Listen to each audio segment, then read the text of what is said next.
নমস্কার বন্ধুরা, আজকে বানাবো সুজির ভাপা পিঠে রেসিপি। তা কীভাবে বানাই আপনারা পুরোটাই দেখতে থাকুন। এই পিঠেটা যেমন খেতে সুন্দর হয় তেমনি তাড়াতাড়ি হয়েও যায়।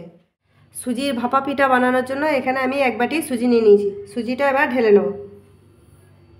হাফ চামচের মতো নুন দিয়ে দেবো, 1 চামচের মতো গুঁড়ো দুধ দেব। এবার এটাকে ভালো করে মিশিয়ে নেব। 1 চামচের মতো বেকিং পাউডার দিয়ে দেবো। সব উপকরণগুলো ভালো করে মিশিয়ে নেব।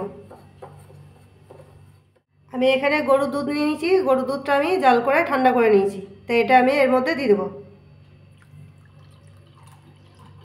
ভালো করে মিশিয়ে নেব।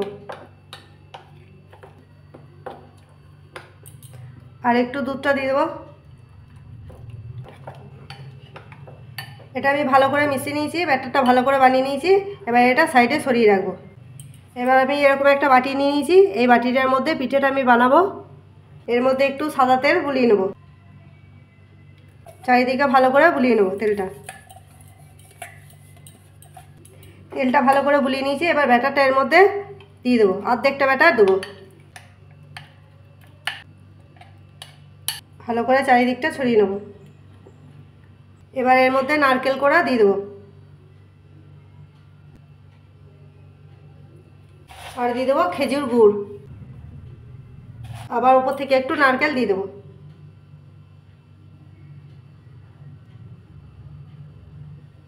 ব্যাটারটা আবার দিয়ে দেবো। ভালো করে ঢেকে দেবো।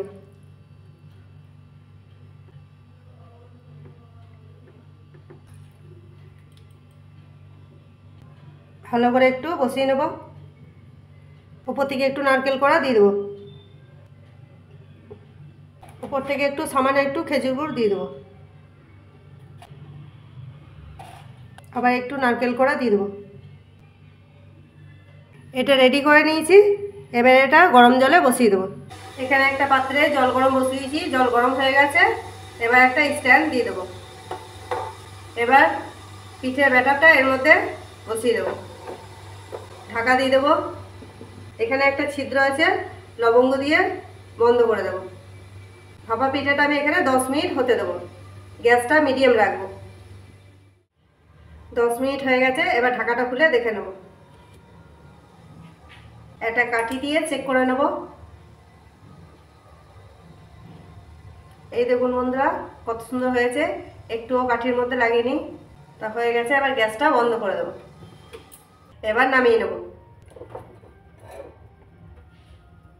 নামিয়ে নিয়ে ঠান্ডা করে নিয়ে আপনাদের দেখাচ্ছি। এই যে বন্ধুরা, ভাপা পিঠা ঠান্ডা হয়ে গেছে। এবার ছুরি করে চারিদিকটা একটু ছাড়িয়ে নেব।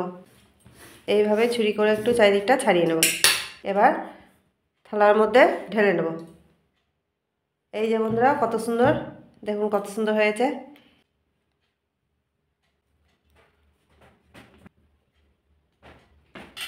এই দেখুন বন্ধুরা, পিঠেটা দেখতেও যেমন সুন্দর হয়, খেতেও খুব সুন্দর হয় আর তাড়াতাড়ি হয়েও যায়।